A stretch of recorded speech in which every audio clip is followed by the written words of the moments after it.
Hey everyone, I'm Allison Morris. You're watching NBC News Now. Here's what's happening. Everybody comes by and say, oh, we feel bad for you, I'm sorry. That's all good and well, but talk is cheap. You know, where I come from, don't talk about it, be about it. Let's talk more action. The storm-battered Northeast asking for concrete help with another round of flash flooding in the forecast. Flu season coming in hot, and it could be miserable, so get your shot early. What else health experts are saying about the tough winter ahead.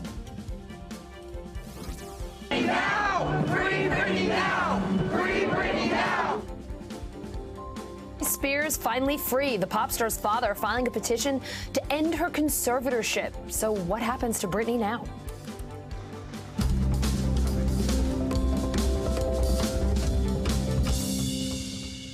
We start today in the Northeast where another round of severe weather is on the way. Allison Barber in Manville, New Jersey. Allison, we're talking flash floods, hail, maybe even isolated tornadoes, all possible with this weather system coming in tonight. Folks in Manville haven't even recovered from Ida yet. What are they doing to prep for round two? I mean, a lot of people who went through this last time, they're not at home right now because what is left of their home is largely outside on the curb right now. So some people are staying in hotels, staying with family, staying with friends. But when I asked someone this morning, and we'll walk a little more this way just so you can see the magnitude of what is still happening here. But when I was asking someone this morning whether or not they were worried about the bad weather that could be on the way, they said, kind of just look around. Like, we have so much here to deal with, so much stuff we're trying to clean up. A lot of people, their cars are totally gone, that they can't really even plan or think about the possibility of what could come tonight because they're so busy just trying to get through every hour, minute by minute. That's kind of how they're having to live right now, just by necessity. People are, of course, worried that any little bit of rain, any bit of weather could cause more damage, could make life a bit harder. I mean, this is an area that was a flood zone. People here had experienced floods before, but they were not expecting anything like what happened here a few days ago to happen. So any sort of weather that could be coming through, it worries people, and they're doing the best they can. But right now, they're still so busy just trying to clean up all of this. We've seen trucks, dumpsters come by all day picking up piles of stuff that people have put outside. But there's a really long way to go, and the weather, the possibility of rain, be it a little bit or a lot, it could add to all of this. Allison? So, Allison, I know the president was there just yesterday. He was checking out the damage from Ida. You caught up with some families who spoke with him. What are they saying about his visit? Yeah, so we talked to the family that actually lives in this house. They've lived here a couple of years. This was the first time they'd experienced any sort of big flood, big weather event here. Yeah. They ended up actually getting rescued from this rooftop here. We talked to the 7-year-old that lives in this house, Zachary, about what he experienced the night of the storm and also what he wants the president to know. We talked to him yesterday as well. Listen. Pretend I'm President Joe Biden. What would you ask me today?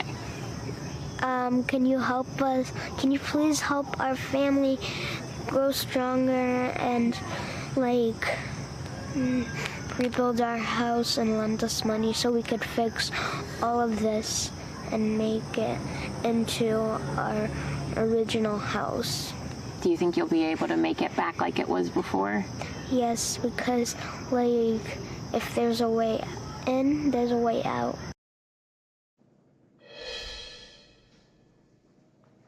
And Allison, as I said, that little boy was able to see President Biden yesterday. He gave him a card that he made himself. I asked him what it said, and he said that he wrote on it, "Your parents must be proud that you became president. It wasn't an easy fight," or something along those lines. His father, he's the person you heard from at the beginning talking about talk is cheap. You know, he said he appreciates the visit. He appreciates seeing politicians here, but they really need to see action. They really needed to see action yesterday. So they're hoping the process of getting some sort of funds, getting some sort of relief, it's already underway because they really need it very badly here. Allison. Oh, what an incredible little guy. Allison, thank you so much. Get your flu shots now. Hospitalizations could triple this flu season, according to 2 new studies from the University of Pittsburgh. So what else are health experts saying about the winter ahead? NBC News medical reporter Erica Edwards joining me now. So, Erica, the University of Pittsburgh forecasting that 600,000 people could go to the hospital with the flu this winter. In an average year, that number's more like 200,000, according to the CDC. So what is it? Why does this upcoming season look so darn bad? Hey, Allison, good afternoon. So really it's all about what we did not see last flu season.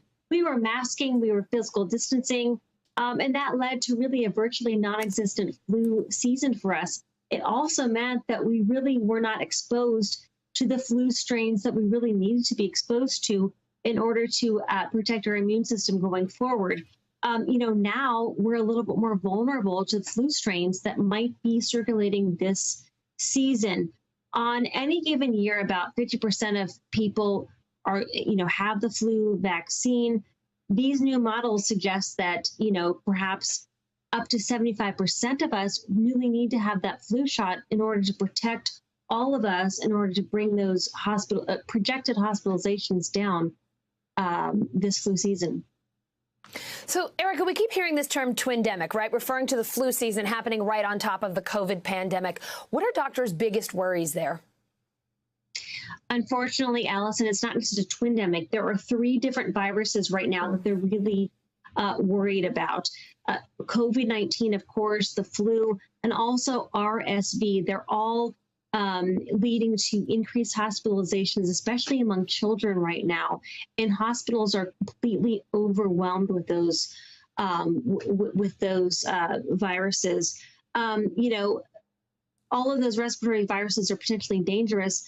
And one expert we talked to said that, he addressed this recently. The threat of COVID-19, especially with all those other viruses, are just leading to increased hospitalizations, increased, problems with the staff in general. We normally have hundreds of thousands of people who get admitted to the hospital with influenza. And if that happens on top of the current COVID pandemic, there is a tremendous chance that some of these hospitals will be stretched beyond their breaking point. So the fear is that the doctors simply won't have the staffing or the resources to care for these severely ill children. Allison? Erica, we've been hearing from medical experts, get your flu shot now. But one doctor told you they're only 50% effective on average. Some people might think, why bother? But what else did experts tell you about the flu vaccine and why it's so important? So let's put it this way. If the flu vaccine is only 50% effective, if you're going into battle, if someone says to you, let's put 50% of your body into armor or nothing, what are you going to say? Of course, you're going to take advantage of what armor you have.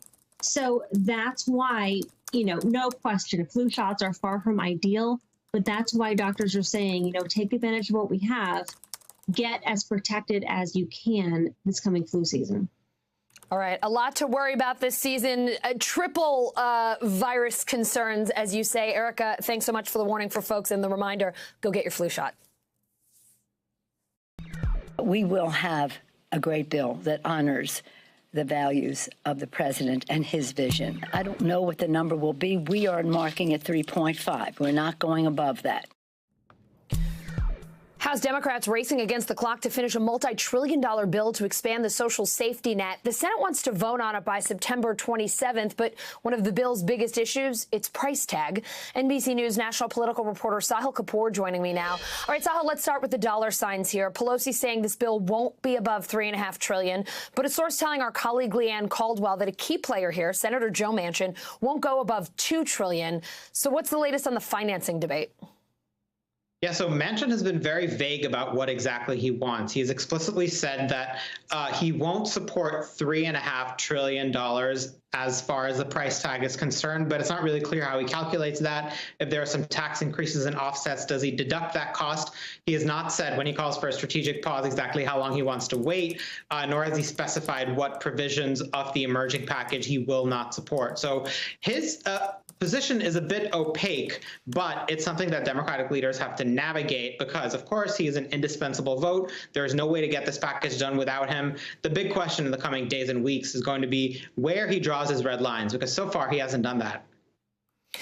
So, Sahil, Democratic leaders reportedly engaging in what you folks there on Capitol Hill are describing as a flurry of negotiations behind the scenes. So what is actually in the bill at this stage of the negotiations? What are you hearing? Yeah, very narrow majorities, of course, in the Senate and the House, and they are trying to get all lawmakers on board in both chambers before they finalize this product and bring it to the floor for vote. So what's happening this week is two key committees in the House, Ways and Means and Education and Labor, are marking up key components of this bill. That includes universal pre-K for 3-year-olds and 4-year-olds. It includes an expansion of Medicare benefits to cover dental, vision, and hearing. There are numerous other items, including paid leave for guaranteed 12 weeks for all workers in the United States through a federal program that businesses would enroll in that would cover their costs for that. So a number of provisions here, generally reflected in President Biden's campaign platform and vision. They have to fine-tune these, and they're working to try to get this ready by this month, which is going to be a very, very difficult task, given the short supply of legislative days and given the enormity of the work that they have to do. Yeah, they're really in a tough position this month. Sahil, I got to talk to you about the debt ceiling. Treasury Secretary Janet Yellen sending a letter to Speaker Pelosi telling Congress it is time to raise the debt limit, saying the government could default on its debt in October and cause irreparable damage to the U.S. economy. In other words, the Treasury could run out of cash to pay the government's bills. What are congressional leaders saying about both the debt ceiling and a potential government shutdown at the end of this month?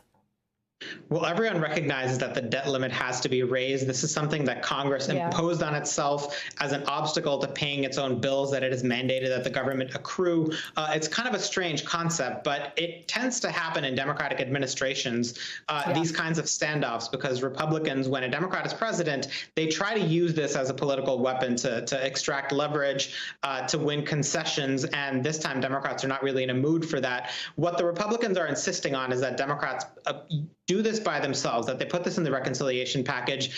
I asked Speaker Pelosi about this earlier today, and she said absolutely not. It's not going in the reconciliation package. And she said default is not an option, should not even be considered. Let's play some of what she had to say about that. Let me just say the Constitution says that full faith and credit of the United States is not to be in doubt. It shouldn't be. Are the Democrats willing to act alone to raise the debt ceiling if they have to? Would you put it in reconciliation or something like that? We won't be putting it in reconciliation. Now, Pelosi did not exactly say how Democrats expect to do it. It could be attached to the government funding bill that has to pass at the end of this month, which, of course, would complicate those prospects, because if it doesn't, it would lead to a government shutdown. It could be a standalone bill, but that creates even less pressure for Republicans to play ball if they can just vote it down one way or another. Either Pelosi is going to have to blink or McConnell is going to have to blink, or we are headed to a catastrophic global economic meltdown, which is what would happen if the United States is not able to meet its obligations. All right, let's see where this staring contest goes and hope somebody blinks, Sahil, so we don't run into those kinds of situations. As Janet Yellen said, irreparable, economic damage could be ahead. Thank you so much. There are going to be Oklahoma people who won't be able to receive care in Oklahoma because the clinics will be full of Texas patients. Texans calling clinics in less restrictive neighboring states in overwhelming numbers. They are trying to book abortions. NBC News Now correspondent Priscilla Thompson is outside a Planned Parenthood clinic in Austin, Texas. So, Priscilla, we know that Texas's new abortion law is one of the strictest in the nation, and it is only a week old. How is it affecting women there already? Yeah.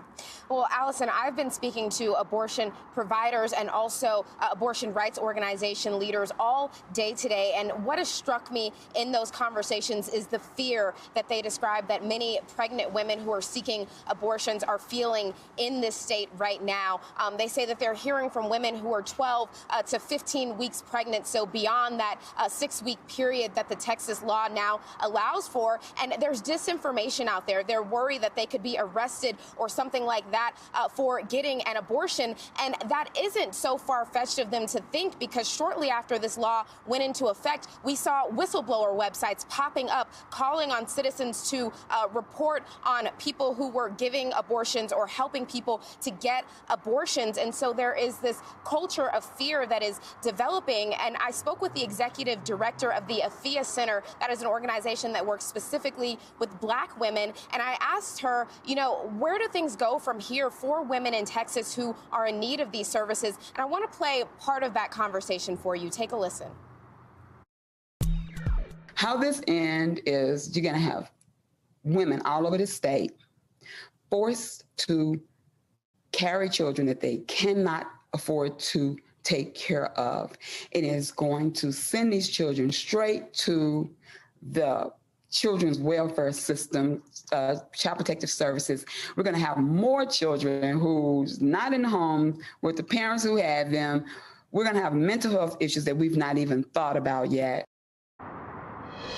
And there's certainly an influx of women going to other states to have these procedures done. But there are some women who don't have the means to do that, to take time off of work, to find childcare for their other children and pay those travel expenses. And those women right now are feeling like they're out of options, from what I'm hearing from advocacy organizations here. Allison? So, Priscilla, I understand you also spoke with the co-executive director of Trust Women Foundation in Oklahoma. What did she tell you about the overwhelming demand for abortion services there right now? Yeah, so what people there have told me is that within days of this bill becoming law, they were fielding around 50 calls per day from women in Texas seeking services. And 1 week into this officially being law here in Texas, they have scheduled more than 150 appointments for abortions, 2/3 of those being women who live in Texas, where they're seeing a lot more women under the age of 18, a lot of women in their second trimester. And I asked her about the implications for and what this means, and I want to play what she had to say about all of this and what the unprecedented influx that she's seeing. Take a listen. This is just so cruel. This is nobody's business about whether people should receive this care or not. For the state of Texas to be telling their citizens to go out of state during a pandemic for a pill and for a 5-minute procedure is cruel. And I wish we could see everyone. If we open the clinic 24/7, I'm not sure we would be able to see all the people who need care. Not being able to help those people weighs on me, and I know it weighs on the clinic staff as well. So they're dealing with a lot of secondary trauma and a huge volume that is unprecedented. And so right now, that clinic, Trust Women's Clinic in Oklahoma, is working to staff up. They are asking doctors to work extra shifts, longer shifts. But there is real concern about the long-term implications and the idea that these women may have to go further and further out to states like Kansas and even further in order to have these procedures done. Allison? Priscilla, Texas Democrats, and let's be honest, Democrats across the country want the Justice Department to get involved. A.G. Garland saying yesterday the DOJ is exploring options to challenge the law, but it's complicated, it's complex, and we're not even sure what their options are. What is the latest there? Right. It's a very tough law to challenge because this is not something that's being enforced by the Texas Attorney General. This is something where private citizens are being asked to sue and report on clinics that they believe are offering abortions after that 6-week period. So it's not like the U.S. Justice Department can simply sue the Attorney General or file suit against him. They kind of have to wait and see if these clinics are going to be sued by private citizens. And so what Democrats here are saying is, while they are pleased to see the Justice Department stepping in, really they want to see Congress do something to protect abortion rights and make that very clear in federal law. Allison? All right. Priscilla Thompson in Austin, Texas. Thank you so much. All right, let's go to NBC News Digital reporter Maya Eaglin. She's got the latest headlines from NBCnews.com. Hey, Maya.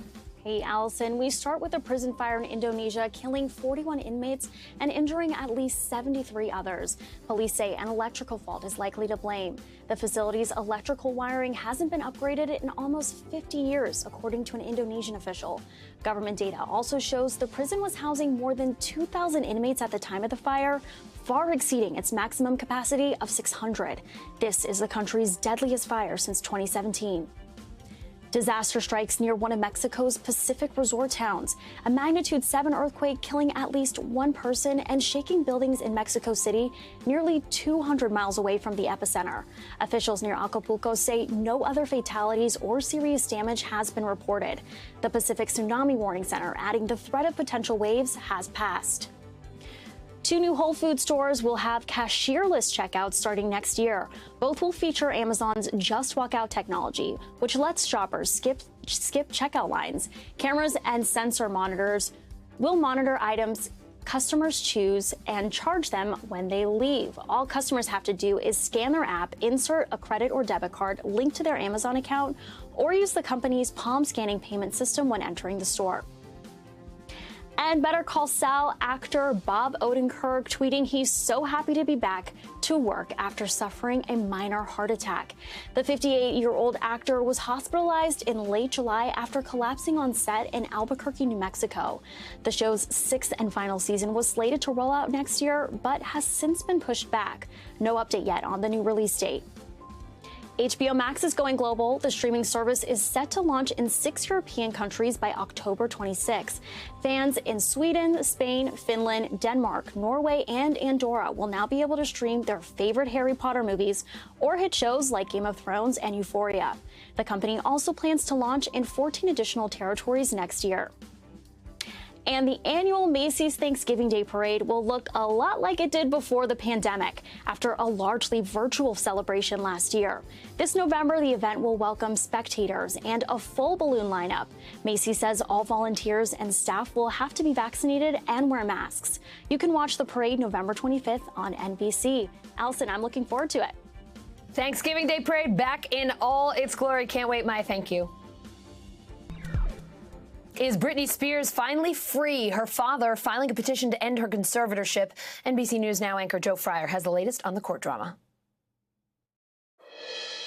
What do we want? When do we want it? Now. Britney Spears could soon be a free woman to spend her life and her money however she wants. For the past 13 years, Britney's father, Jamie Spears, has been part of a strict conservatorship in charge of her $60 million estate. The conservatorship was put into place after several public breakdowns, but that could soon change.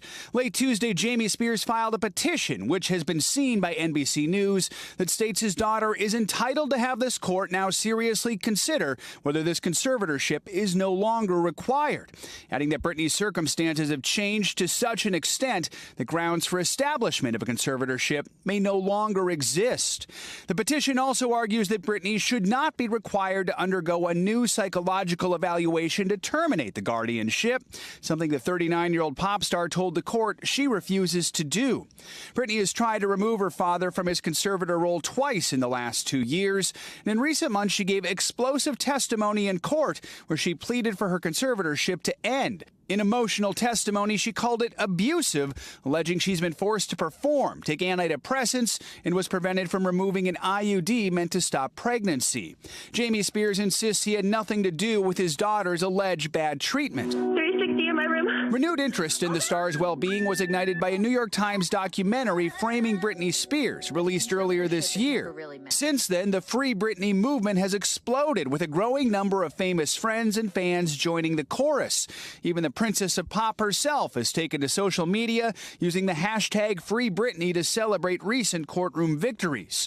Some of Britney's supporters are cautiously optimistic. It's not truly going to be a victory until she actually is emancipated and has the opportunity, if she wants to pursue action against some of the people that she feels have wronged her. Spears' new attorney is calling the filing vindication, but adds in part, it appears that Mr. Spears believes he can try to avoid accountability and justice, but as we assess his filing, our investigation will continue. The battle not yet over, but freedom for Britney seemingly within reach.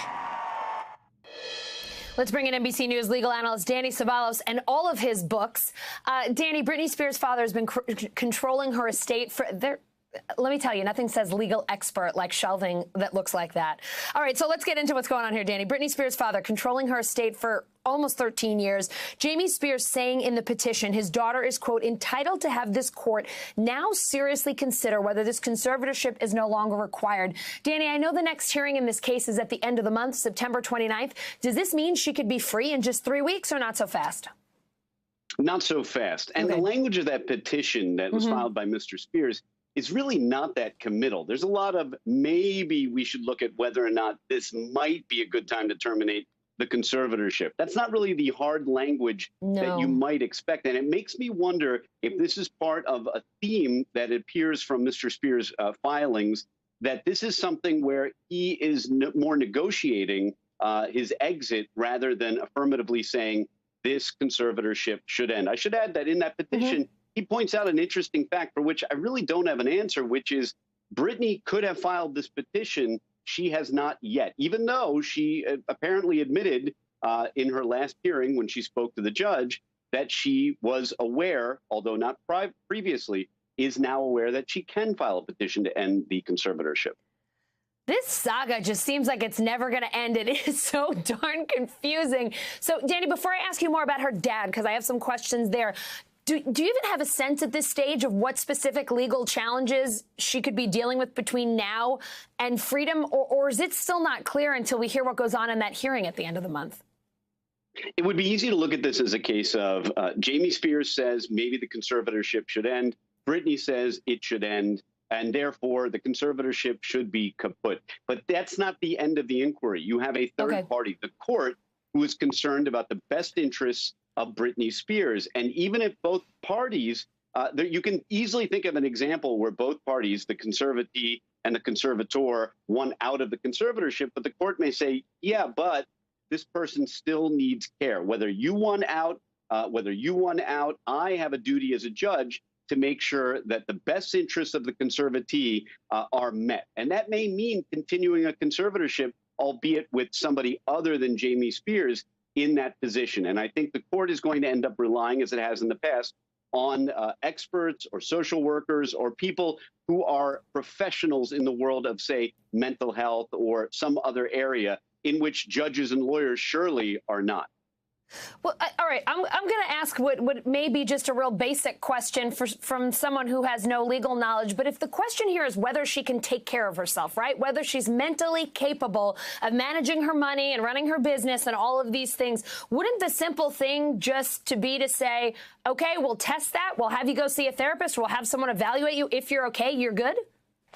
Arguably, the court's already been testing that. Consider the fact that Britney has been allowed to choose her own attorney. Yeah. That's a major decision, which normally a conservatee may not be able to make. And that therein lies the paradox of conservatorships. You start with a presumption. You have a conservatee that a court has said, hey, this person can't make decisions for herself.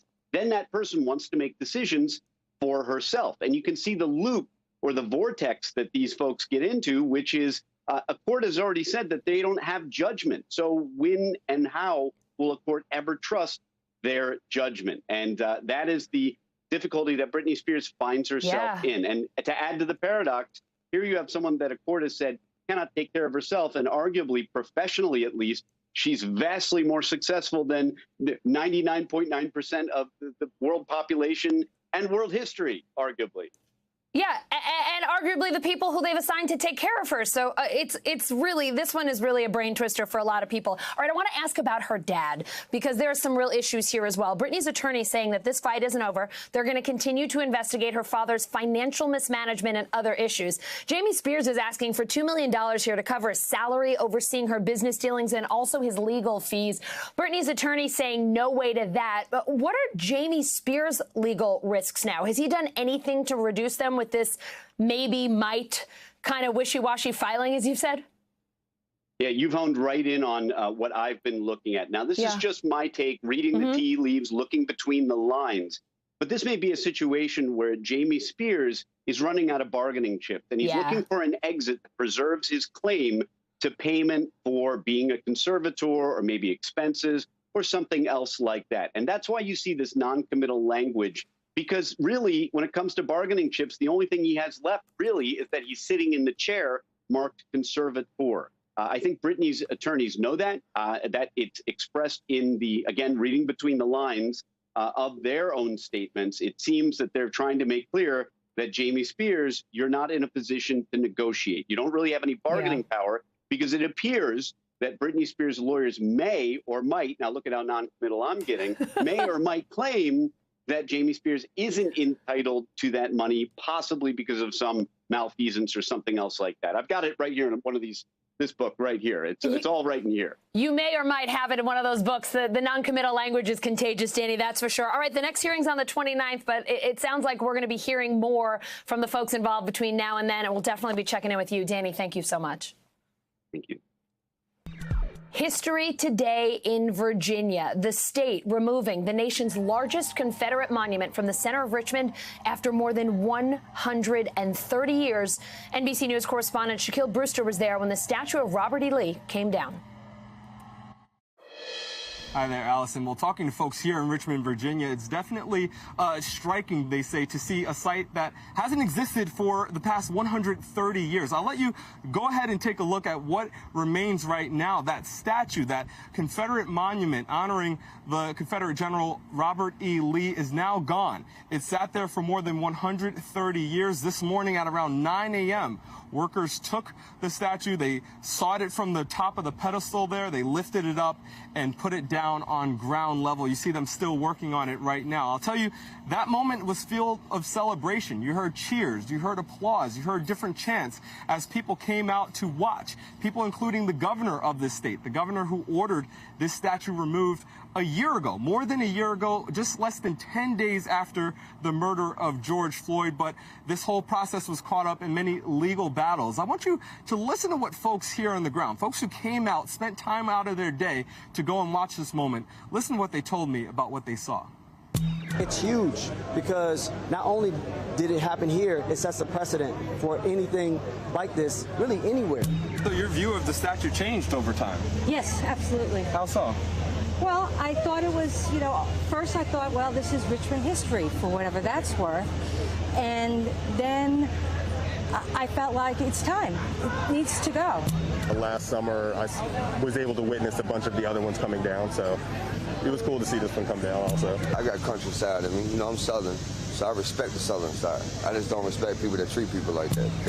And Allison, you see the pedestal is still behind me, standing more than 41 feet. That will remain here at this site for an indefinite period of time. The governor and local leaders have said they want this to be a community conversation, deciding what exactly to do with this entire intersection. Meanwhile, we do know tomorrow there'll be more action right here at this site. Historians believe that there's an actual time capsule within that pedestal that was built into it. They will remove that and replace it with an updated time capsule with new artifacts from members of the community. That is something that you'll see happen later today. This is an area that has been closed off throughout the day, and it will remain closed until their work is done. Howard University only partially back open today. A ransomware attack forcing the school to cancel classes earlier this week. NBC News reporter Kevin Collier joined me now. Kevin, Howard students can go back to class in person in D.C. today, but I understand there's still no online classes. The university's Wi-Fi system is down. What happened here? It appears the attack that hit Howard's the same type of ransomware attack that we see basically every day. Campus Wi-Fi being down, that's a huge inconvenience for students. But that sort of thing's not unheard of. We put more and more of our equipment online, and this sort of malicious software worm its way into anything that's connected pretty much. At least their phones and email still work. Kevin, the university is saying in a statement there's been no evidence so far that personal information's been accessed, but the investigation remains ongoing as the university continues to clarify the facts. I understand they're working with the FBI. What are they saying about who might be behind this? Do they have any idea? Usually it's very early in an investigation to determine, whether personal information has been accessed. But props to Howard for saying it was a ransomware attack specifically rather than simply a cyber incident. That said, we don't know exactly which group it was, but it's probably, there's maybe a dozen or so hyperactive ransomware groups that are attacking places regularly right now. We don't know which one. But that said, they're pretty interchangeable for our purposes. It's the same motivations, tactics, and countries of origin. So, as you've been saying, this is your pretty much run-of-the-mill ransomware attack, and sadly, we know they're pretty common in businesses, even the government. But how about in schools? Do we see these very often in colleges and universities? You know, this is the 19th ransomware attack that we know of against a college or university this year, 2021. It's the fourth time in the U.S. this year alone that they've had to cancel classes. You know, unfortunately, schools are a common target, and I don't think it's because these criminals want to go after schools specifically. It's because hackers are incredibly prolific, and schools and universities they put a lot of their stuff online, and therefore they're a target. All right, Kevin, it's sadly becoming more and more common across a host of industries. Thanks so much for being with us today. Thanks. It is time for the bottom line, our daily look at what's going on in the business world and beyond. Job openings hitting a new record high, 10.93 million to be exact. The Job Openings and Labor Turnover Survey, or JOLTS, out this morning, showing that in July, there were 1.3 jobs available for every person out of work and looking for one. Companies still struggling to hire people in spite of all the perks they're throwing out there, suggesting COVID's keeping people home. Keep in mind, though, these numbers are from July. With Delta variant concerns even worse now, job growth may not pick up for a while.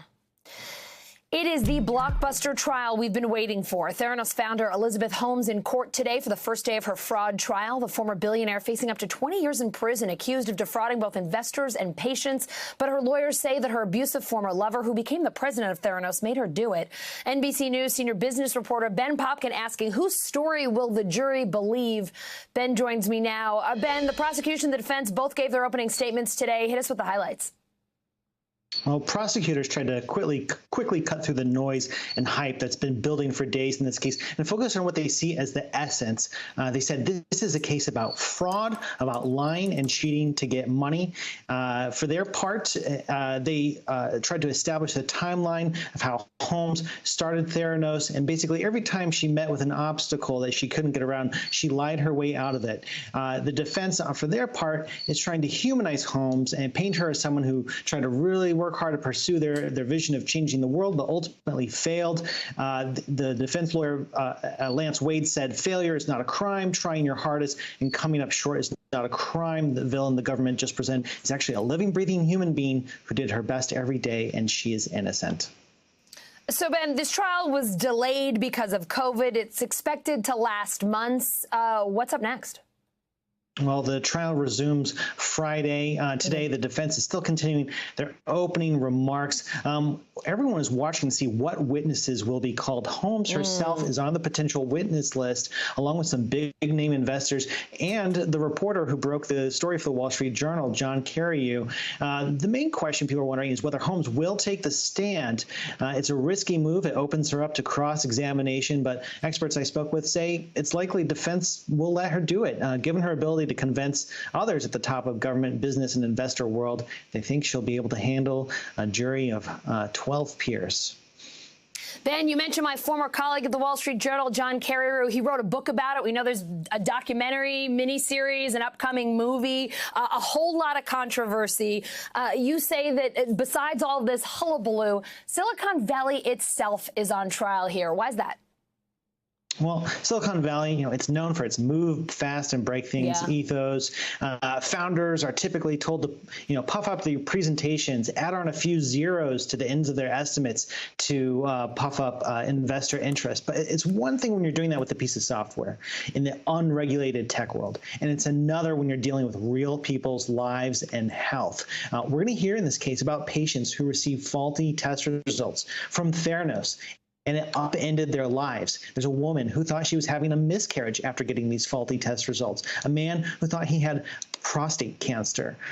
So experts are already saying that this trial, especially for startups, businesses in the healthcare world, it's forcing a reckoning, making these companies think twice that their exaggerated claims could eventually be held to account or come to light in court. Oh, it is a court case we've all been waiting for and are watching pretty closely. Interested to see how this one twists and turns. Ben, thank you so much. It's something that'll be in my mind forever. We'll get through it. I don't mean to cry, but it's hard. Can't take it. been through enough. And no help from nobody. Victims of Hurricane Ida struggling to recover, and experts say the pandemic and climate change could make rebuilding especially costly. NBC News contributor Martha White here now. Martha, you're reporting that insured losses from Ida could hit $25 billion. So how does that stack up against other natural disasters like Hurricane Katrina, for example, back in 2005? Ida is not nearly a disaster on the order of Hurricane Katrina. Katrina insured losses added up to inflation-adjusted about $86 billion. So Ida is much smaller.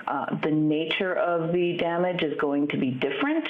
This might be a small silver lining for homeowners in that Ida's Category 4 winds did a lot of the damage, and typical homeowners insurance policies are more likely to cover wind damage than floodwater or storm surge damage.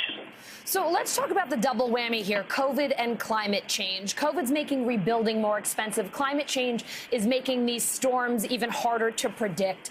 What are the financial and environmental experts seeing here? What are they telling you?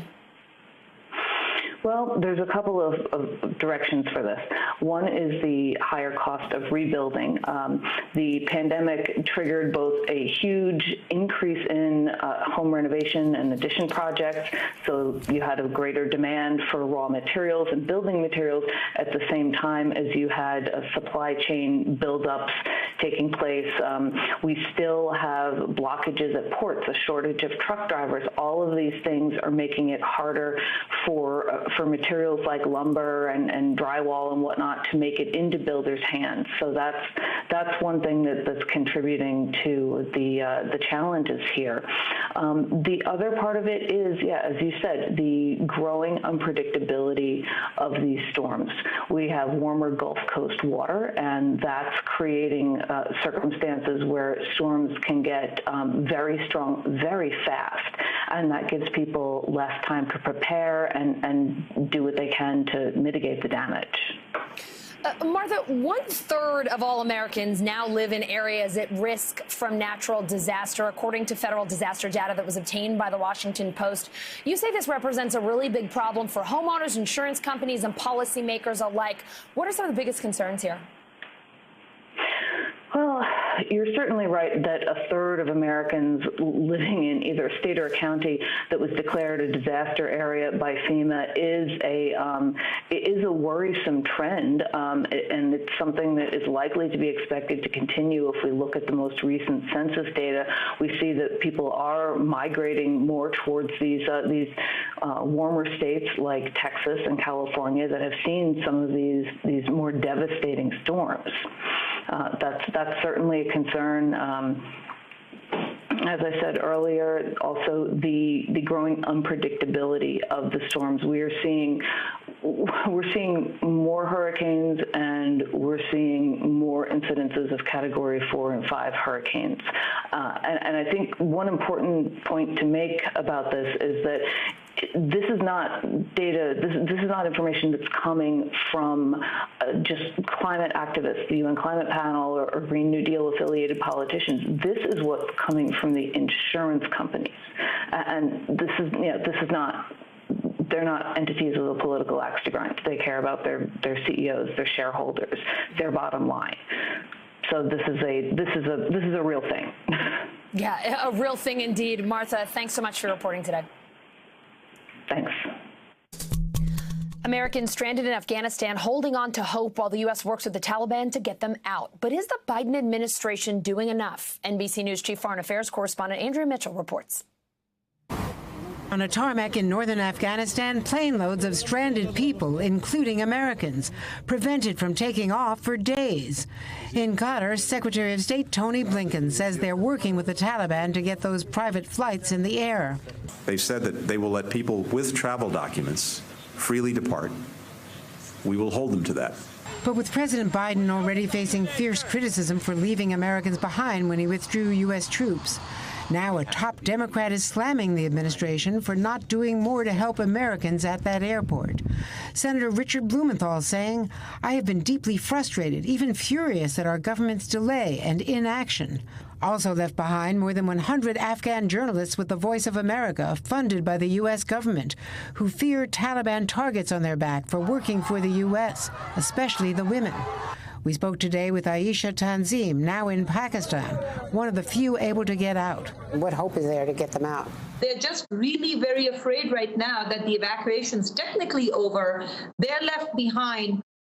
They're hoping that people are still working to get them out. One American still stranded, Nasria, spoke to Voice of America. She went to Kabul for her wedding and says the State Department gave them a pickup location to escape. We went there, waited an extra 12 to 13 hours with no food, no water, nothing. She waved her American passport at the Taliban and got turned away. I think to myself, like, am I going to make it home? Am I going to end up living here? Am I going to end up dying here? Since the State Department says there were no U.S. officials left to verify the identities of the Americans trying to get out, it appears they could be stranded for a while. What's it like growing up undocumented in America? In her new memoir, Beautiful Country, Chen Julie Wong describes going to elementary school hungry each day, working in a sweatshop at night. The constant theme, fear.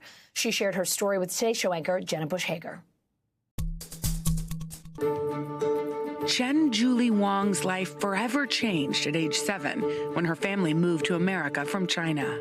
You write about landing here in America, and I love it, so I'm going to quote it. I ascended to adulthood at cruising altitude. When we stepped foot out of JFK was when I realized that my life was going to be completely different. In China, I was just a normal kid running around, screaming, dancing, and in Megwa, America, I was to stay quiet and not be noticed at all.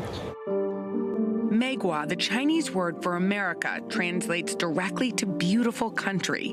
It's the title of her debut book, a powerful and eye-opening memoir about growing up undocumented in America. Back then in China, no one had a real understanding of what America was like. My uncle said, "Oh, the streets are paved with gold, you'll be so rich." Having that juxtaposed with going to school hungry and seeing my mother work for cents at a time really gave me a sense and understanding that there were indeed two Americas out there.